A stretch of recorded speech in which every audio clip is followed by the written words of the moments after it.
갈 길이 멀어서 곧바로 좀 본론으로 들어가도록 하겠습니다. 아브라함은 시험을 받을 때에 믿음으로 이삭을 드렸으니 그는 약속들을 받은 자로 돼 외아들을 드렸느니라. 오늘 맨 먼저 무대 위에 올라온 사람은 믿음의 증인은 아브라함인데요.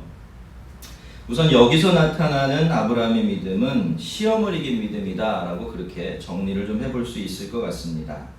그런데 말이 시험이지 여러분, 이건 가장 혹독한 시련이었습니다.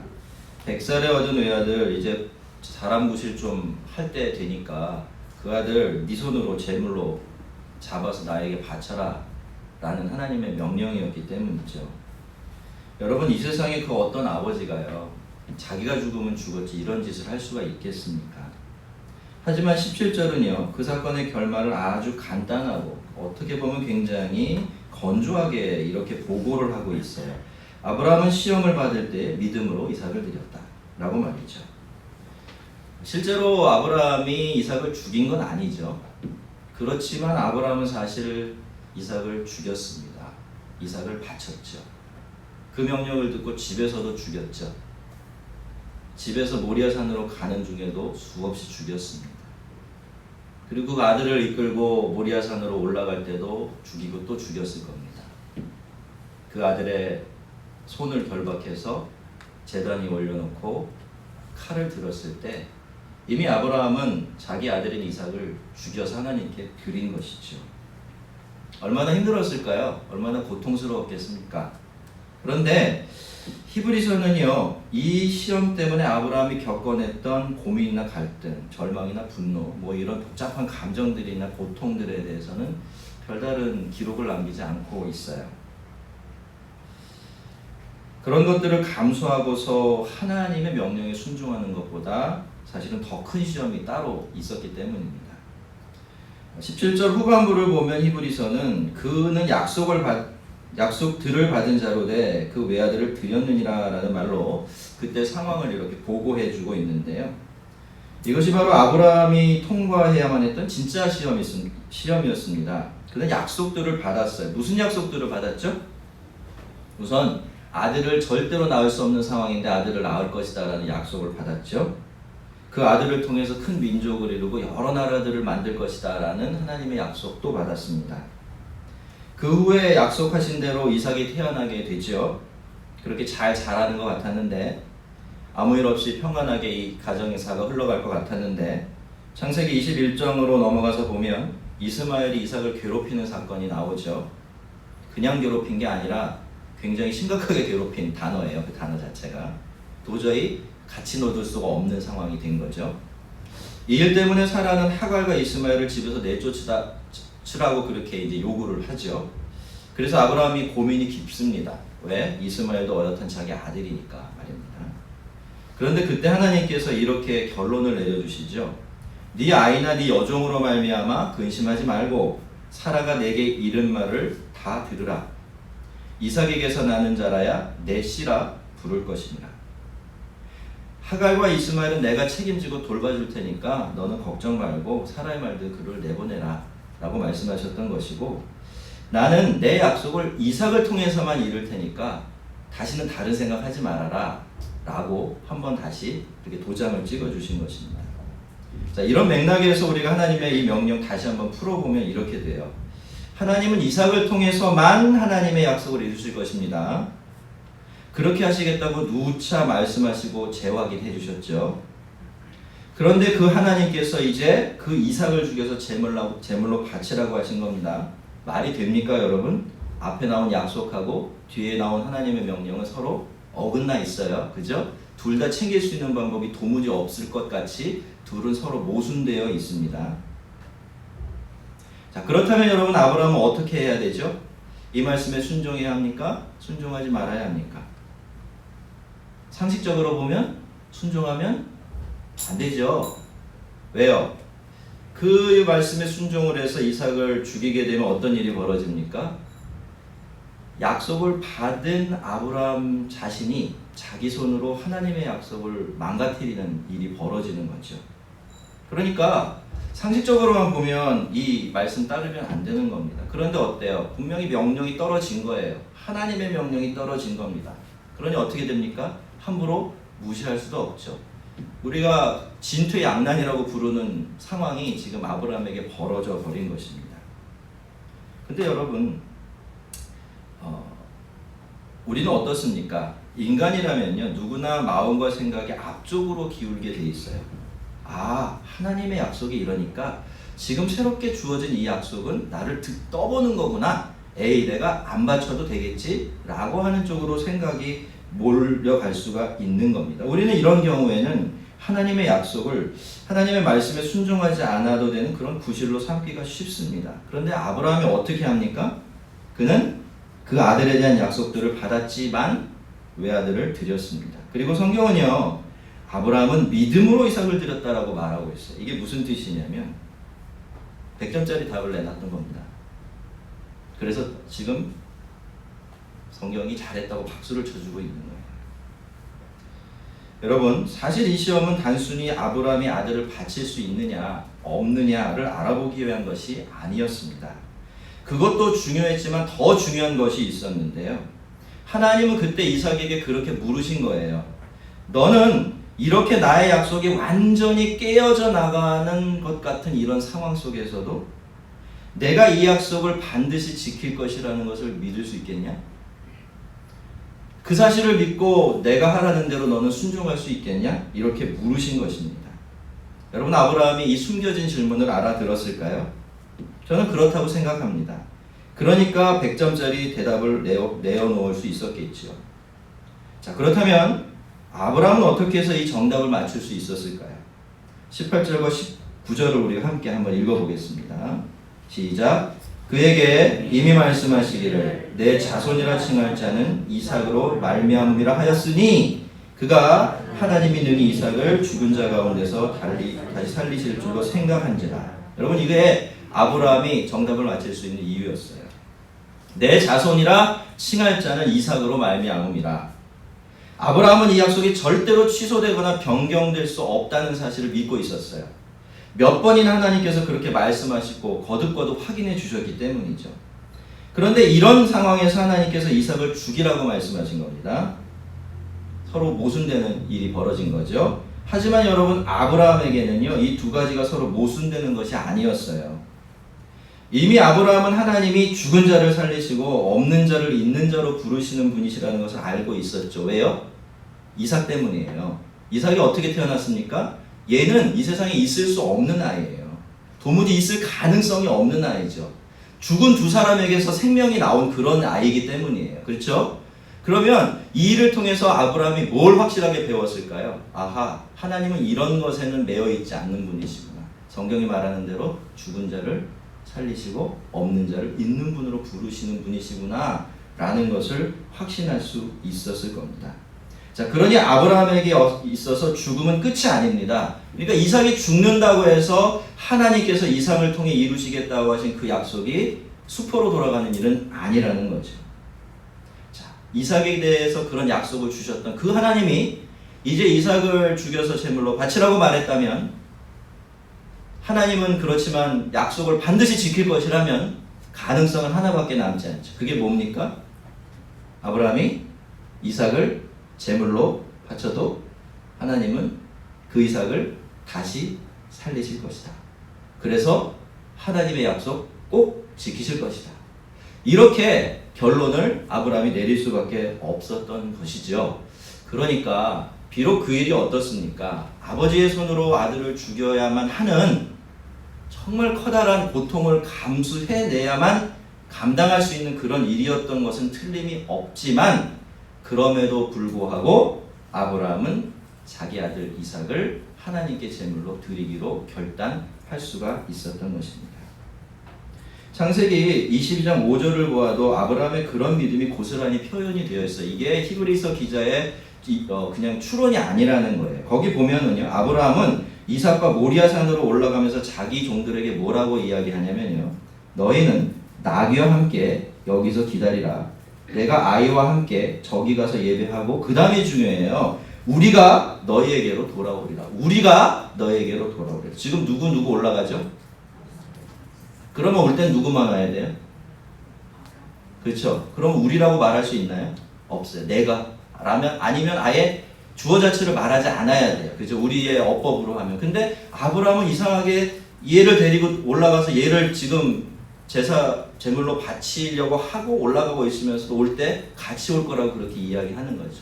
만약에 아브라함이 하나님께서 이삭을 살리실 것이라는 걸 요만큼이라도 의심했다면 이렇게 명확하게 이런 이야기를 할 수는 없었을 것입니다. 여러분 한번 생각해 보세요. 우리가 하나님의 약속을 믿는 것이 어렵습니까? 아니면 죽은 자의 부활을 믿는 것이 어렵습니까? 우리에게는 죽은 자의 부활을 믿는 게 훨씬 더 어렵습니다. 근데 오늘 아브라함은요, 그게 거꾸로라고 말하고 있어요.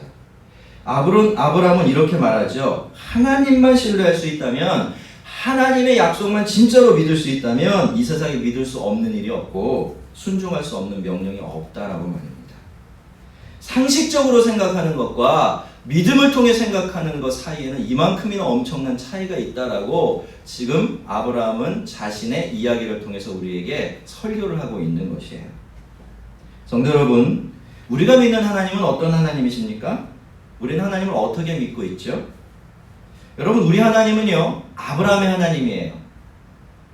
죽은 자를 살리시고 없는 것을 있는 것으로 부르시는 분이 바로 우리 하나님이십니다. 그래서 우리에게 정말로 확실한 것, 정말로 변하지 않는 것은 하나님밖에 없고요. 하나님의 약속밖에 없습니다. 그 나머지는 모두 다 하나님의 선하신 뜻을 섬기는 상대적이고 일시적인 조건들일 뿐이고요. 약속이 이루어지는 과정에서 일어나는 일들일 뿐입니다. 그것이 우리의 죽음을 의미한다고 해도 말이죠. 여러분 믿어지십니까? 여러분 믿어지셔야 되고 믿으셔야 합니다. 왜냐하면 이걸 믿는 것이 하나님을 믿는 것이기 때문이에요. 여러분, 우리는 모든 것이 협력해서 선을 이루게 하시는 하나님을 믿습니다. 그렇죠? 우리 안에서 착한 일을 시작하신 그분이 예수 그리스도의 날까지 그걸 완성해 내실 줄로 믿고 있죠? 여러분, 그렇기 때문에 믿음으로 사는 성도의 인생은 결국에는 해피엔딩이 됩니다. 이 세상도 그렇고요. 여러분, 약속의 하나님을 믿으십시오. 한번 약속하신 것은 반드시 이루고야 마시는 그 하나님을 여러분의 하나님으로 삼으십시오. 여러분의 믿음의 방향을 그리로 잡으세요. 도대체 내가 어떻게 믿어야 될지 헷갈릴 때가 있을 겁니다. 그럴 때 여러분의 믿음의 방향을 어디로 잡아야 돼요? 하나님께로. 어떤 하나님께로? 네. 따라해보세요. 죽은 자를 살리시고 없는 자를 있는 자로 부르시며 하나님의 약속을 반드시 지키는 하나님. 그걸 믿는 믿음으로 여러분의 믿음의 방향을 정하셔야 합니다. 하나님께서 그 믿음을 기뻐하시고 그 믿음이 가지고 있는 능력은 아브라함이 우리에게 증거해주고 있는 것처럼 정말 어마어마한 것입니다. 믿음으로 이삭은 장차 있을 일에 대하여 야곱과 에서에게 축복하였으며, 이것이 이삭의 믿음에 대한 히브리서 11장의 설명인데요. 짧기도 굉장히 짧죠? 뭐라고 다시 요약할 필요가 없을 정도인데요. 사실 창세기를 보면요, 이것 말고도 이삭에 대한 이야기가 정말 많이 나오는데 달랑 이 이야기만 이 히브리서가 언급하고 있는 것 조금 의아한 일이기도 하지만, 히브리서가 말하는 믿음이라는 것이 본래 보이지 않는 하나님의 약속, 그러니까 장차 있을 일들에 대한 것이기 때문에 여기서는 이 이야기만 강조하고 있는 것 같습니다. 야곱과 요셉의 경우도 마찬가지고요. 그런데 아시는 분은 이미 아시겠지만요, 사실 이삭이 자기 아들을 축복하는 이야기를 창세기에서 찾아보게 되어지면 그건 절대로 믿음으로 한 일이라고 하기가 힘듭니다. 그때 이삭은 영적인 분별력이 완전히 흐려져서 하나님의 뜻을 거스르고 자기가 더 좋아하는 장남인 에서에게 장남의 축복을 주려는 큰 실수를 저질렀기 때문이에요. 자, 그렇다 하면 오늘 우리가 히브리서가 말하는 이 구절 도대체 어떻게 이해하고 또 받아들여야겠습니까? 히브리서는 도대체 무엇을 보면서 이삭이 믿음으로 자기 아들들을 축복했다 그렇게 말하고 있는 것일까요? 자, 우선 잘잘못은 좀 가리고 넘어가야 할 것 같죠? 여러분, 이삭이 야곱을 장자로 선택하신 하나님의 뜻을 거슬러서 에서에게 장자의 축복을 주려고 했던 것은 명백한 잘못이고요. 그건 절대로 믿음으로 한 일이 아닙니다. 하지만 그가 두 사람을 축복한 일 자체는요, 그의 믿음에서 나온 일이었습니다. 그러니까 하나님께서 그것은 20절이 말하듯이 그 축복이라는 것이 그저 이삭 마음대로 하고 싶은 대로 준 그런 축복이 아니라 장차 있을 일, 그러니까 하나님께서 그렇게 되도록 정해놓으신 일들에 대한 것이었기 때문이에요. 이삭은 하나님의 대리자로서 하나님께서 자기 아들들을 위해서 정해놓으신 그 뜻을 이렇게 내다보고 있었고요. 그대로 그냥 자기 입술로 옮겨 놓은 것이죠. 그냥 선포했던 것입니다. 그리고 두 번째로 뒤늦게 에서가 찾아와서 자기에게도 장자의 복을 막 빌어달라고 했을 때 이삭은 자기의 큰 실수를 깨닫고 아차 했지만 그것을 절대로 바로잡으려고 하진 않았어요. 축복의 내용을 바꾸지 않았다라는 겁니다. 거기서 하나님의 뜻과 섭리 앞에 이삭은 고개를 숙입니다. 이삭은 에서를 위해서 복을 빌어주기는 했어요. 땅의 복을 엄청나게 많이 빌어주었죠. 하지만 에서가 동생인 야곱을 섬기게 될 것이다 라는 이 말만큼 빼놓지 않았습니다. 왜냐하면 하나님께서 그렇게 정해 놓으셨다라는 것을 이삭이 알았기 때문이에요. 그래서 그는 하나님 대신 말하는 자로서 자기 아들이고 장자고 더 사랑하는 아들이었지만 그에게 그럼에도 불구하고 네가 네 동생을 섬기게 될 것이다 라는 말을 생략할 수가 없었던 것입니다. 그래서 히브리서 기자는 이삭이 믿음으로 장차 있을 일들에 대해서 야곱과 에서를 축복했다라고 그렇게 평가내리고 있는 겁니다. 여러분, 아브라함처럼 이삭도 하나님의 약속이 이루어질 줄을 믿었어요. 아브라함만큼은 아니지만 말이죠. 그 믿음으로 장차 이루어질 일들을 미리 내다보고 있었죠. 두 아들에 대한 이삭의 축복은 바로 그와 같은 그의 믿음에서 나온 것이었습니다. 비록 큰 틀에서는 잘못한 것이 참 많았지만 말이죠. 여러분, 사람이 완전할 수는 없습니다. 때로 우리도 우리의 바램이나 욕심 때문에 알면서도 하나님의 뜻에 어긋난 선택을 할 때가 참 많습니다. 이삭처럼 말이죠. 하지만 여러분, 그렇더라도 우리는 최선을 다해서 우리의 말과 행위가 하나님의 말씀과 하나님의 약속에 따른 것이 되도록 애써야 돼요. 그리고요, 무엇보다도 믿는 사람들은요, 끝까지 고집을 부리면 절대로 안 됩니다. 언제든 자기 뜻을 접고 돌이킬 줄 알아야 돼요. 이삭처럼 말이죠. 여러분, 그러면 되는 거예요. 그러면 그때부터는 그 일이 믿음으로 하는 일이 되어지고요. 하나님께서는 그것을 우리가 우리의 믿음으로 한 일이다 라고 그렇게 인정해 주십니다. 여러분, 이삭은요, 결국에는 믿음으로 장차 있을 일들에 대해서 야곱과 에서를 축복할 수 있었습니다. 그것이 이삭의 믿음이었던 거예요. 여러분, 우리도 그러기를 바랍니다. 잘못도 있고 실수도 있습니다만 결국에는 우리가 하는 모든 일들이 하나님 앞에서 믿음으로 한 일이 되어서 우리 하나님을 기쁘시게 할 만한 그런 일이 되는 은혜가 있기를 주의 이름으로 축원합니다. 믿음으로 야곱은 죽을 때에 요셉의 각 아들에게 축복하고 지팡이 머리에 의지하여 경배하였습니다. 그 다음은 야곱입니다. 그런데 히브리서가 소개하는 야곱의 믿음은 이삭의 믿음과 내용 면에서는 그리 다른 것이 없어 보여요. 하지만 왜냐하면 야곱의 믿음도 자손들을 축복하는 것으로 드러났기 때문이에요. 그런데 야곱의 믿음은요, 그럼에도 불구하고 몇 가지 면에서는 이삭의 믿음과는 좀 다른 면이 있습니다. 우선 여기서 강조되고 있는 야곱의 믿음은 그가 죽을 때 드러낸 믿음이었습니다. 요셉의 믿음도 마찬가지지만요.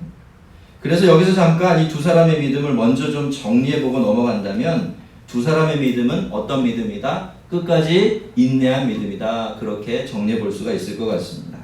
그러니까 이 두 사람은요, 이미 13절에서 그렇게 설명하고 있는 것처럼 다 믿음을 따라 죽었던 사람들인 것이죠. 여러분, 다시 말씀드리지만요, 우리에게는 이것이 가장 중요합니다. 끝까지 믿음의 선한 싸움을 그만두지 않는 것, 달려갈 믿음의 경주를 내 인생의 마지막 날까지 완주해내는 것, 그렇게 그 결승선을 통과해내는 것, 그것이 저와 여러분에게 가장 중요합니다. 우리 모두가 우리에게 주어진 이 믿음의 경주, 정말 끝까지 아름답고 영광스럽게 마치게 되기를 바랍니다. 자, 야곱은 자기가 이 세상을 떠날 때가 다 된 줄 알았어요. 그래서 자녀를 불러모았고요, 그들을 위해서 축복하는데요. 근데 21절을 보면 조금 특별한 부분이 있습니다. 이것은 이 구절이 야곱의 12 아들들을 축복하는 장면을 모두 생략을 하고서 요셉의 두 아들을 축복하는 장면과 그 뒤에 이어진 야곱의 예배만을 담고 있기 때문이에요.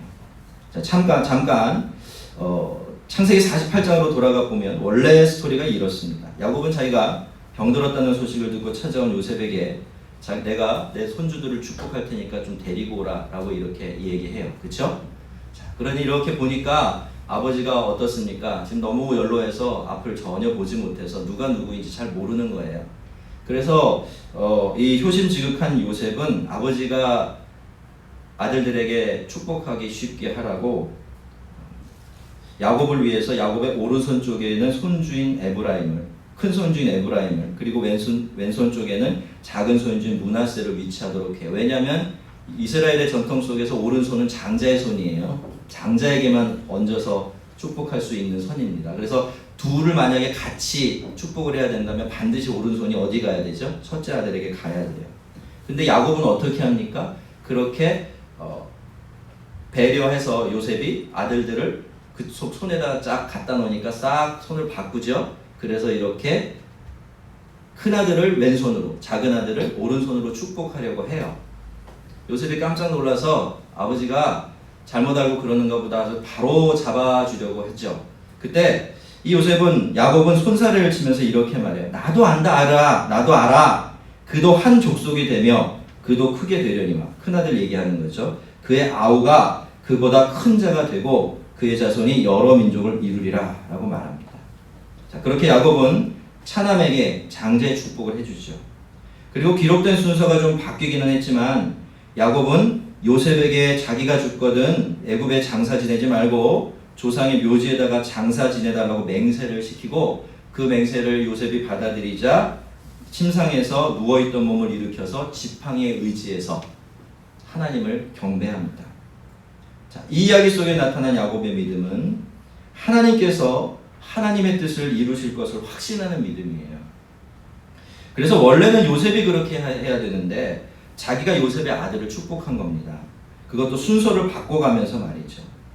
그는 아브라함이 그랬고 이삭이 그랬듯이 할아버지로서가 아니라요, 하나님을 대신해서 선지자로서 손주들을 축복한 것입니다. 그가 자기를 애굽이 아닌 아브라함이 묻힌 묘지에다 장사 지내달라고 맹세를 시킨 것도 같은 맥락이에요. 야곱은 하나님의 약속대로 때가 되면 다시 가나안 땅으로 돌아갈 것이라는 것을 분명히 알고 있었어요. 그리고 하나님께서 그 땅을 자기 자손들에게 주실 것이라는 것도 확실하게 알고 있었죠. 그래서 먼저 가서 거기서 기다리고 있고 싶었던 겁니다. 야곱은 자기의 그러한 믿음을 이런 식으로 표현해낸 것이죠. 자, 맹세를 들은 야곱은 누워있던 침상거리에서 지팡이를 의지해서 하나님을 경배하는데요. 여러분, 지팡이는요, 여행자의 물건이에요. 그 당시에. 그동안 그는 그 지팡이에 의지해서 평생을 나그네로 살아왔습니다. 하나님이 변함없이 그의 든든한 지팡이가 되어주셨기 때문에 늘 그렇게 그는 더 나은 본향을 바라보면서 나그네 삶을 살아갈 수 있었던 것이죠. 이제 그는 마지막으로 그 지팡이에 의지해서 일어섭니다. 하나님을 의지해서 일어선 거죠. 그리고는 하나님께 경배해요. 예배드립니다. 지금까지 그렇게 변함없이 자기의 지팡이가 되어주신 하나님께 감사를 드리며 앞으로도 변함없이 당신의 뜻을 이루어 가시고 그 언약을 이루고야 마실 하나님을 찬양하고 예배한 것이죠. 문득 우리 모두의 삶이 이렇게 아름답게 마무리되면 참 좋겠다라는 생각을 했습니다. 그리고 우리의 예배도 이런 모양이 되어야 한다라는 생각도 들었어요. 야곱은 지금까지 지켜주시고 인도하신 과거의 은혜를 기억하면서 하나님께 감사를 드렸습니다. 그리고 앞으로도 변함없이 신실하게 당신의 뜻을 이루어 가실 하나님을 찬양했죠. 여러분, 이것이 바로 우리의 예배의 원형일 것입니다. 우리도 예배를 드릴 때마다 지팡이에 의지해서 하나님을 경배해야 합니다. 지금까지 나를 지탱해 주시고 인도해 주신 하나님의 은혜에 감사하고 앞으로도 신실하게 당신의 선하신 뜻을 이루어 가실 하나님을 찬양하는 것, 그것이 우리의 예배가 되어야 하지요. 예배를 드릴 때마다 우리는 더욱더 지팡이에 의지해야 합니다. 그렇게 우리의 예배가 그날 지팡이에 의지해서 드린 야곱의 예배를 재현해낼 수만 있다면 그 예배는 우리 하나님께 가장 기뻐하시는 제사가 될 것입니다. 우리의 일생이 그런 예배가 되고 그런 예배로 마무리되는 그런 은혜가 있기를 주의 이름으로 축원합니다. 자, 이제 다음은 요셉입니다. 믿음으로 요셉은 임종시에 이스라엘 자손들이 떠날 것을 말하고 또 자기 뼈를 위하여 명하였습니다. 여러분, 이 구절에서 강조되고 있는 것은 요셉의 말이에요. 첫째로 요셉은 이스라엘 자손들이 반드시 애굽을 떠나게 될 것이다 라고 말했습니다. 그리고 둘째로 요셉은 나중에 애굽에서 나갈 때 너희가 꼭 나의 유고를 가지고 나가서 약속의 땅에 장사 지내라고 명령하고 또 맹세를 받아내죠. 여러분, 요셉이요, 어떤 인물이었죠? 요셉은 애굽의 입장에서 보면 은인 중에 은인이에요. 영웅입니다. 이런 영웅이 또 없죠. 그래서 만약에요, 이 요셉이 자기가 원하기만 하고 그렇게 하려고만 했다면 요셉은 정말 대대로 이 애굽에 뿌리를 깊게 내리고 살아갈 수가 있었을 겁니다. 화려하고 떵떵거리면서 말이죠. 누가 요셉의 집안을 무시할 수가 있겠습니까? 그런데 요셉은 그렇게 하지 않습니다. 애굽에서 아무리 화려한 삶을 살고 있었도, 아무리 대단한 권력을 손에 쥐고 있었어도 그의 마음은 늘 약속의 땅을 향해 있었던 것이죠.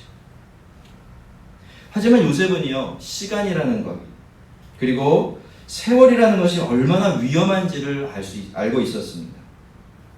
자기는 그렇게 지금까지 끝까지 믿음을 지켜내고 소망을 지켜내면서 여기까지 왔지만 내가 그랬다고 해서 자기 동족들, 자기 후손들까지 그러리라는 법이 없는 거죠. 완전히 애굽 사람이 되어버릴 수도 있다라는 것 알고 있었던 겁니다. 왜요? 시간이라는 것은 모두 다 그렇게 믿음이고 소망이고 흐릿하게 만들어 놓는 데는 능력이 있기 때문이죠. 그래서 야곱은 먼저 너희는 400년이 지나게 되면 앞으로 애굽에서 나가게 될 거야 라고 못을 꽝 박습니다. 그런 식으로 그들이 하나님의 백성이지 애굽의 백성이 아니고 애굽의 보호와 부유함이 아니라 하나님의 약속을 붙들고 살아가야 하는 그런 사람들이라는 것을 알려준 거예요. 요셉이 자기 유고를 가져다가 약속의 땅에 장사 지내도록 명령하고 또 맹세한 것도, 맹세까지 시킨 일도 맥락이 같아요. 야곱은 그랬던 거예요. 내 자손들이 이 나와의 맹세를 지키기 위해서라도 꼭 어디로? 약속의 땅으로 돌아가게 될 것을 바랬던 것입니다. 그럼 물론 가나안 땅도 진짜 본향은 아닙니다. 더 나은 본향은 따로 있죠. 하지만 애굽에서 보면 어디가 본향이죠? 가나안의 이 본향이에요. 그래서 가나안 땅의 붙박이가 되려고 하면 더 나은 본향에 들어갈 수 없듯이 애굽의 붙박이가 되려고 하면 더 약속의 땅으로 들어갈 수가 없습니다. 애굽에서 나그네로 살아야 가나안 땅으로 들어갈 수 있고 가나안에서 나그네로 살아야 더 나은 본향을 바라볼 수 있죠. 자, 요셉이 이걸 분명히 알고 있었기 때문에 지금 애굽의 총리가 되어서도 요셉은 여전히 나그네로 살고 있고 자기 자녀손들에 대해서 그렇게 말한 거죠. 너희도 나처럼 어딜 가든지 나그네로 살아야 한다라고 말입니다. 여러분, 요셉의 믿음도 이렇게 근본적으로 보면요, 자기 아버지나 할아버지의 믿음과는 별로 다른 게 없어요. 하지만 요셉의 믿음을 가만히 살펴보면 우리는 그의 믿음 속에서 우리 믿음의 또 다른 차원 하나를 발견하게 됩니다. 그것은 바로 여기에서 다음으로 이어지는 믿음, 나에게서 지체제로 확장되어지는 믿음입니다. 여호수아서 24장 32절을 보면 드디어 약속의 땅에 들어간 이스라엘 자손들이 애굽에서 가지고 나온 요셉의 유고를 장례 지내는 장면이 나오는데요. 되돌아보면요, 그렇게 이들이 요셉의 유고를 가지고 돌아다닌 지가 몇 년입니까? 벌써 40년이에요. 그리고 요셉이 죽은 시점에서부터 계산하면 400년이나 더 된 일이 된 겁니다. 그 끝에 지금 이렇게 요셉은 드디어 여기 약속의 땅에 묻히게 된 것이죠. 자, 한번 우리가 생각을 해볼까요? 우선 애굽에 있을 때 이스라엘 백성들은 요셉의 무덤을 볼 때마다 요셉과의 약속을 생각했을 겁니다. 그리고 자기들이 거기로 돌아가야 한다라는 것을 다시 떠올릴 수 있었겠지요. 그리고 광야 40년 동안도 마찬가지입니다. 그 40년은 정말 파란만장했지요. 엄청난 일들이 엄청나게 많았습니다. 하지만 그 와중에도 그들은 요셉의 유골만큼은 잊지 않고 가지고 다녔습니다. 왜 그랬을까요? 그것이 하나님께서 당신의 약속을 지키신다라는 증거고 앞으로도 자기들을 인도해서 약속의 땅으로 들여보내실 것이다라는 증거가 되어주기 때문입니다. 여러분, 광야를 떠돌던 이스라엘 백성들은 요셉의 유골을 볼 때마다 자기들을 애굽에서 구원해내신 하나님을 기억했을 겁니다. 그리고 하나님이 자기들을 약속의 땅으로 인도해 드리실 것이라는 확신도 다시 얻을 수가 있었겠지요. 성도 여러분, 우리의 믿음은 그 자체만으로도 충분히 가치로운 것입니다. 그래서 우리가 우리 자신의 믿음을 지키려고 끙끙대며 안간힘을 다하며 사는 것이 정말 귀한 일이 되는 겁니다. 그런데 우리의 믿음은요, 때로 다른 사람들의 믿음을 위한 재료가 되고 또 발판이 되어져요. 그렇기 때문에 우리의 믿음은 더 가치 있고 귀한 것입니다. 여러분, 하나님께서 우리를 홀로 예수 믿게 두지 않으시고 누군가의 옆에서 그리고 누군가와 함께 신앙생활하게 하시는 것은 나의 믿음이 지체들의 믿음 안에서 더 가치 있고 귀해지게 하시고 또 그렇게 한 사람의 믿음이 다른 사람의 믿음을 돕고 세우게 하시려는 것입니다. 여러분, 우리는 서로를 보면서 살아가고 있어요. 서로의 말을 들으면서 살아가고 있죠. 우리는 거기서 서로의 믿음을 보고 있습니다. 그렇게 이 사람의 믿음은 저 사람의 믿음이 되고요. 저 사람의 믿음은 이 사람의 믿음으로 녹아들어가며 그렇게 어우러져 오늘도 신앙을 살아내고 있습니다. 그렇게 우리의 모두의 믿음은 서로로 인해서 더 영광스러워져 가는 것입니다. 더 나은 본향을 바라보았던 요셉의 믿음이 참 아름다웠죠. 그런데 그의 믿음은요, 이스라엘 백성들의 믿음 안에서 더 큰 빛을 발하게 됩니다. 우리의 믿음도 지체들의 믿음을 더 빛나게 하고 그 믿음 안에서 더 찬란하게 빛나는 그런 믿음이 되어지기를 바랍니다. 자, 이제 말씀을 정리하겠습니다. 오늘은요, 아브라함, 이삭, 야곱, 그리고 요셉, 이 네 사람의 믿음의 증인들을 만나보았습니다. 네 사람의 믿음은 아주 비슷하지만 또 다른 점도 있었어요. 네 사람은 모두 하나님의 약속을 믿었습니다. 그 약속을 붙들고 하나님께서 만들어내실 더 나은 미래, 더 밝은 미래를 늘 바라보면서 살았습니다. 하지만 그들의 믿음은 서로 다른 빛깔의 빛을 냈습니다. 여러분, 우리의 믿음도 그렇습니다. 그리고 우리의 믿음도 그래야 돼요. 우리의 믿음은 저마다 다 지금 다른 색깔을 띠고 있습니다. 마치 무지개의 7 빛깔처럼 말이죠. 하지만 그렇게 빛깔은 달라도 그 믿음은 모두 무지개 안에 있어야만 합니다. 하나님의 언약 안에 존재해야 되는 것이죠. 그 언약을 붙든 믿음이 되어야 합니다. 그 언약 안에서 영원한 해피엔딩을 바라보고 기대하는 그런 믿음이 되어야 합니다. 성도 여러분, 하나님의 언약이 있는 한 성도는 실패하지 않습니다. 절대로 성도가 완전히 망하는 법은 없습니다. 하나님께서 잘 되게 하시는 날 성도는 반드시 잘 되게 되어지게 되어 있습니다. 믿습니까? 영원히 그렇습니다, 여러분. 늘 이 믿음으로 현재가 주는 시험, 현실이 주는 낙심을 다 이겨내고 하나님께 영광 돌리며 사는 우리가 되기를 주의 이름으로 축원합니다. 우리 같이 한번 기도하겠습니다.